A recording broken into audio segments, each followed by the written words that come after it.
네, 오늘 이 새벽 우리 증인으로의 부르심이라는 제목으로 사도행전 22장 12절에서 21절까지의 말씀을 함께 나누도록 하겠습니다. 오늘의 본문을 읽어보면 여러분 잘 아시겠지만 사도 바울이 그 유대인들 앞에 서서 이제 증거하는 그 자신의 변명의 어떠한 변증의 연속선상에 있는 상황이고, 우리는 알다시피 그 증거한다 변명한다라고 하면서 사도 바울이 그 기회를 통하여 많은 유대인들 가운데 주님의 복음을 증거하는 그런 증거자로서의 사명을 감당하는 모습을 우리가 헤아려 볼 수 있겠습니다. 이전에 그러면서 그는 어떠한 얘기를 했습니까? 자신의 출신과 배경, 예루살렘에서 어떻게 성장하였고 예수님을 믿는 자들을 향하여 내가 어떠한 박해를 열심으로 행했는지, 그것이 내가 하고 싶어 그들을 괴롭혀서 하고자 하는 것이 아니라 내가 하나님을 믿는 믿음으로, 내가 율법을 믿는 믿음으로 그렇게 행했다라고 말하였습니다. 그러면서 그는 어떻게 했습니까? 그리스도인의 씨를 완전히 말리고자 다메섹으로 향하기로 했는데, 그 다메섹으로 향하는 길에서 누구를 만나게 됩니까? 주님께서, 예수님께서 그에게 빛된 영광으로 그가 눈이 멀어버릴 정도로 임하셔서 예수님을 만나게 되고 그분의 음성을 듣게 되는 그 역사가 일어나서 그가 혼자 갈 수 없어 주위에 같이 있던 여러 사람의 손에 붙들려서 다메섹에 이끌려 들어갔다라고 고백합니다. 이것을 말하면서 그는 어떤 것을 중점적으로 그들에게 공감을 사고자 했던 것입니까? 나도 당신과 다를 바 없는 유대인들이었다. 하지만 내가 그러한 가운데서 오직 누구만, 빛으로 오신 예수님, 그 죽은 줄 알았던 예수님이 살아있던 분이셨으며, 그가 그러한 고백들을 통해 예수님께서 우리의 구원을 위해 빛으로 오신 예수님을 덩달아 증거할 수 있었습니다. 이어서 오늘 바울이 말하는 내용은 무엇입니까? 주님이 부르셔서 자신을 복음의 일꾼으로 세우셨다라고 짤막하게 정리해 볼 수 있겠습니다. 또 그것을 아주 자세하게 말하고 있습니다. 사랑하는 영의 성도 여러분, 우리가 오늘 그러한 내용의 본문을 함께 자세하게 살피면서 이 시간 우리에게 주시는 영적 교훈을 나누고 마음에 새길 수 있고 깨닫는 시간이 되기를 주님의 이름으로 간절히 소망합니다. 우리 12절을 다시 한번 함께 읽어보도록 하겠습니다. 12절입니다. 율법에 따라 경건한 사람으로 거기 사는 모든 유대인들에게 칭찬을 듣는 아나니아라 하는 이가. 아멘. 주님이 말씀하신 이제 그 사도 바울에게 어떻게 해야 될지 일러줄 자가 오늘의 본문 속에 등장하게 됩니다. 바로 누굽니까? 아나니아입니다. 여러분, 이 아나니아가 그런데 어떤 사람이라고 본문 속에 증거하고 있나요? 그냥 그가 똑같이 믿음이 있는 사람이다, 예비된 사람이었다, 이런 것들보다 그가 처음 우리가 보게 되면 율법에 경건한 사람이고 어떠한 사람이었다, 모든 유대인들에게 칭찬을 듣는 사람이었다라고 합니다. 그러니까 아나니아는 어떤 겁니까? 지금 예수님을 알고 믿음이 있는 그러한 제자된 사명을 감당하는, 예수님을 믿는 믿음이 있는 사람이지만 그는 어떤 사람이었습니까? 그 전에 전통 유대교의 신자로서 율법의 모든 규정들을 성실히 준수하는 사람이었기에 주위 사람들이 그를 칭찬하였다라고 하는 것을 알 수 있겠습니다. 그러니까 예수님을 알기 전에 그는 변함없이 율법을 따르고 유대교를 했던 그 사도 바울의 고백과 다를 바 없는 사람이었습니다. 그래서 사도행전 9장 10절에서 보게 되면 그런 사람이었음에도 불구하고 그는 아나니아를 제자라고 그렇게 칭하는 모습을 우리가 이전에 먼저 살펴봤는데, 아나니아는 율법을 따르는, 그러니까 경건한 유대인이자 예수님을 나의 그리스도로 영접한 제자였습니다. 주님은 이 아나니아를, 그러니까 누구를 위하여 예배해 두셨던 겁니까? 이렇게 율법을 열심히 하는 자였으나 언젠가 사도 바울에게 이와 같이 쓰실 날을 위하여서 그에게 역사하셔서 성령으로 감동케 하셔서 그를 미리 바울을 위하여 예비해 두셨습니다. 사랑하는 성도 여러분, 주님은 이와 같이 어떤 겁니까? 자신의 복음 사역을 위하여서 이처럼 일꾼을 예비하시고 어떻게 합니까? 부르셔서 때에 맞춰 사람을 준비시키는 그러한 모습을 볼 수 있습니다. 우리도 그때에 즉각 우리를 부르시는 우리의 마음에 감동이 오시게 된다면, 사랑하는 성도 여러분, 즉각 순종하여서 주님의 그 맡기시는 사명을 감당하는 우리 모든 성도님들 되시기를 주님의 이름으로 소망합니다. 13절에 아나니아는 그렇게 주님이 보내시자 부름에 따라 즉각 누구에게로 왔습니까? 사도 바울에게 왔습니다. 사도행전 9장 17절을 함께 이어서 보게 되면 바울에게 오자마자 어떻게 하느냐, 손을 올려 안수해 주면서 나를 예수님이 너에게 보내셨다라고 그렇게 말하면서 그에게 안수하면서 기도해 주셨고, 너에게 성령으로 충만하게 하신다, 자신을 쳐다보라라고 그렇게 사도 바울의 머리에 안수하며 기도해 주었습니다. 그러니 그때에서야 어떻게 했습니까? 오늘의 본문 속에서도 사도 바울이 아나니아를 눈을 들어 쳐다볼 수 있게 되었고, 또 사도행전 9장 18절을 함께 보게 되면 눈에 비늘 같은 것이 벗겨져 시력을 회복하고 다시 보게 되어 아나니아를 보게 되었다라고 그렇게 증거하고 있습니다. 그래서 이제 그렇게 사도 바울의 눈에 안 보이던 것이 다 벗겨졌고, 그때 이제 아나니아는 사도 바울에게 주님의 뜻을 전하기 시작합니다. 어떠한 뜻인지 우리 14절과 15절을 다시 한번 함께 읽어보도록 하겠습니다. 그가 또 이르되 우리 조상들의 하나님이 너를 택하여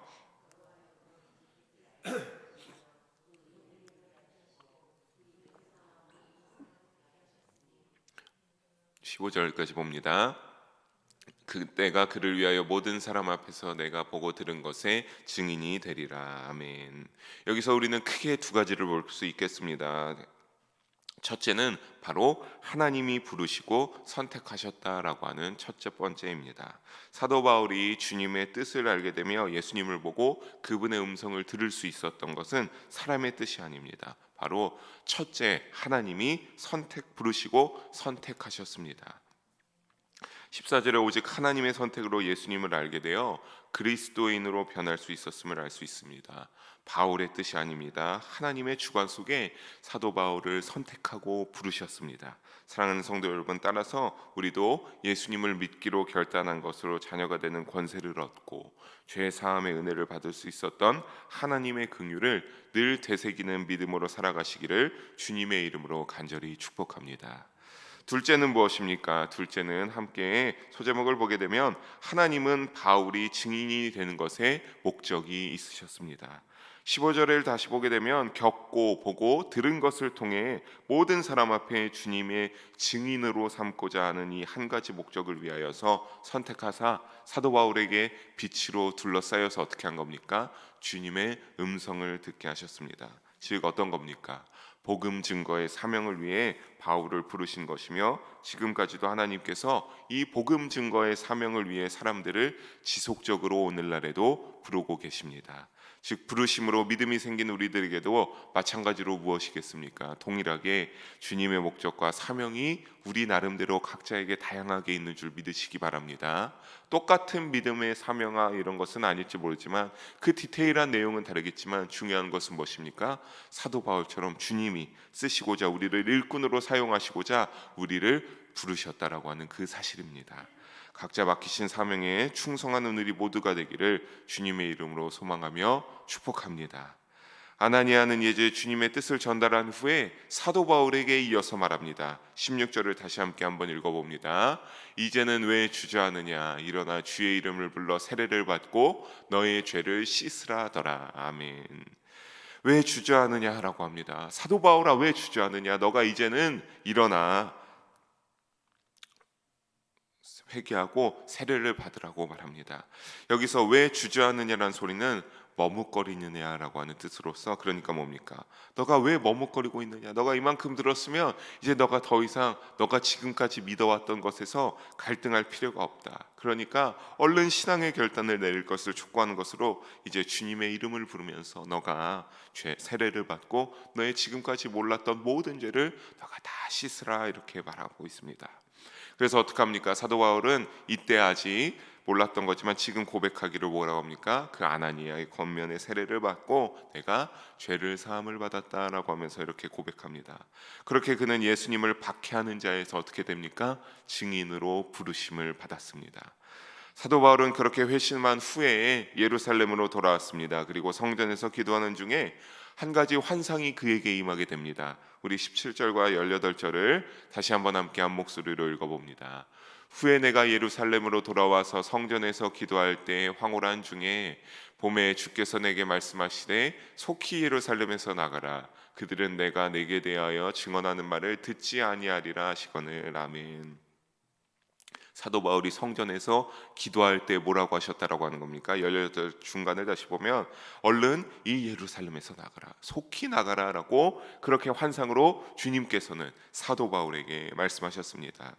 사도 바울은 회심 후에 주님이 맡기신 대로 얼른 어떻게 하기자 여기에 돌아온 겁니까? 내가 지금까지 잘못된 길을 걸어왔지만 내가 이들에게 이제는 주님이 나에게 맡기신 사명을 강력하게 이가 잘 알고 있었고 그 사명대로 완전히 변화해서 살고자 했던 그의 모습을 우리가 살펴볼 수 있겠습니다.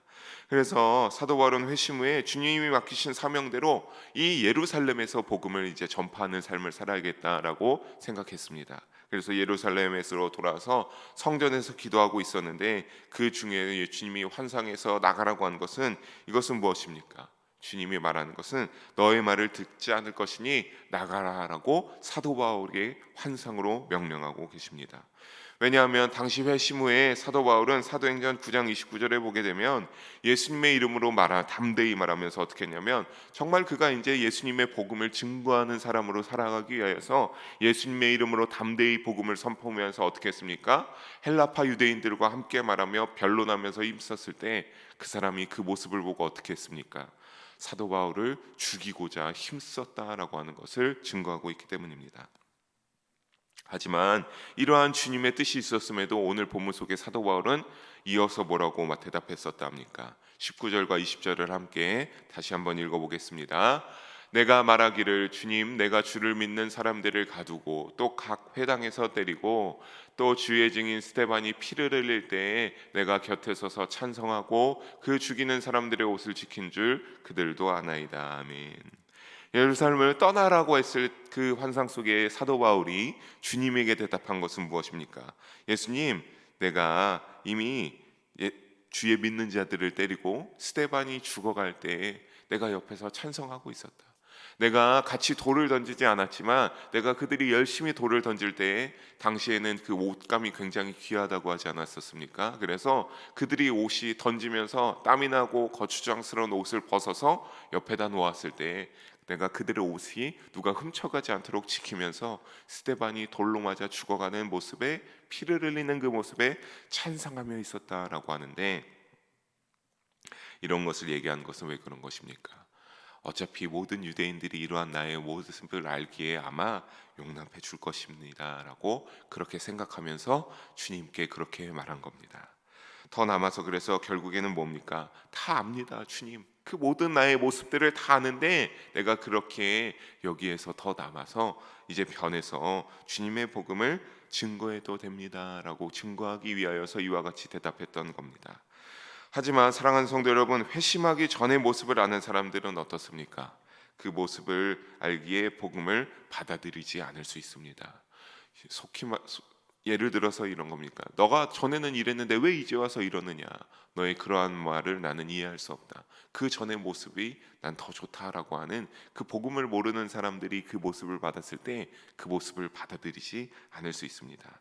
그렇기에 예루살렘의 유대인들 역시 어떻게 했습니까? 그렇게 핍박하는 그리스도인을 핍박하는데 열심히 해냈던 사도 바울이 이제 와서 예수님의 이름으로 담대히 말하고 예수님의 복음을 증거하니까 이상하게 생각하며 그를 잡아 죽이려고 했었습니다. 그래서 예수님은 이 모든 사실을 알고 계셔서 나가라고 말하면서 21절에 뭐랍니까? 다시 떠나라. 너가 21절에 보면 너가 다시 떠나라고 하시면서 내가 유대인들이 아니라 누구를 위하여 널 쓸 것이다? 이방인들을 위하여 내가 너를 쓰실 것이다. 사용할 것이다 라고 그렇게 말씀하십니다. 사는 성도 여러분, 이처럼 이 말씀대로 사도 바울은 우리가 지금까지 봤을 때 이방인들을 향하여 다니면서 많은 믿음의 사람들로 세운 것을 우리가 이전에 쭉 살펴봤습니다.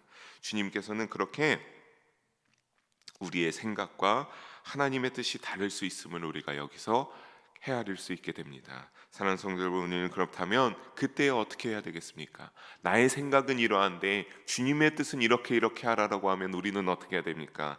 부르신 목적으로 감당해야 할 사명을 알려주시는 그 주님의 뜻에 순종하는 우리가 되기를 바랍니다. 그냥 나의 뜻을 접고 주님의 뜻에 순종하며 나아가면 됩니다. 그러면 이와 같이 사도 바울이 이방 가운데 쓰임받은 것처럼 우리도 그 주님의 뜻에 합당하게 주님의 종으로서 주님의 일꾼으로서 사용되는 줄 믿으시기 바랍니다.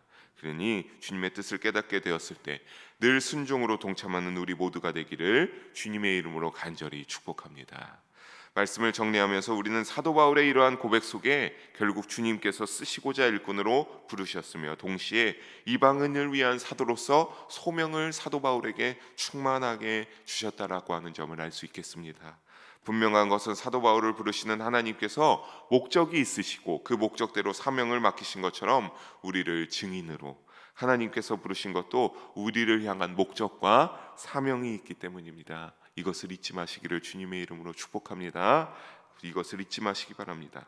같을 수는 없습니다. 하지만 우리 다 개인에게 각자에게 나름대로 티가 날 수도 있고 티가 안 날 수도 있지만 주님이 맡기신 소명과 사명과 일꾼으로 쓰시고자 하는 목적이 있습니다. 이를 기억하며 하나님의 부르심과 사명에 순종하기를 부탁드리겠습니다. 그렇게 순종하면서 나아가고 또 그 증인으로 부르심에 우리가 순종하면서 아멘으로 화답하여서 충성하는 우리 모든 성도님들 또 제가 되기를 주님의 이름으로 간절히 소망하며 축원합니다. 기도하시겠습니다. 사랑의 하나님 아버지, 오늘도 귀한 말씀을 나누게 하심을 감사합니다. 그 모든 영광 주님 홀로 받아 주시옵소서.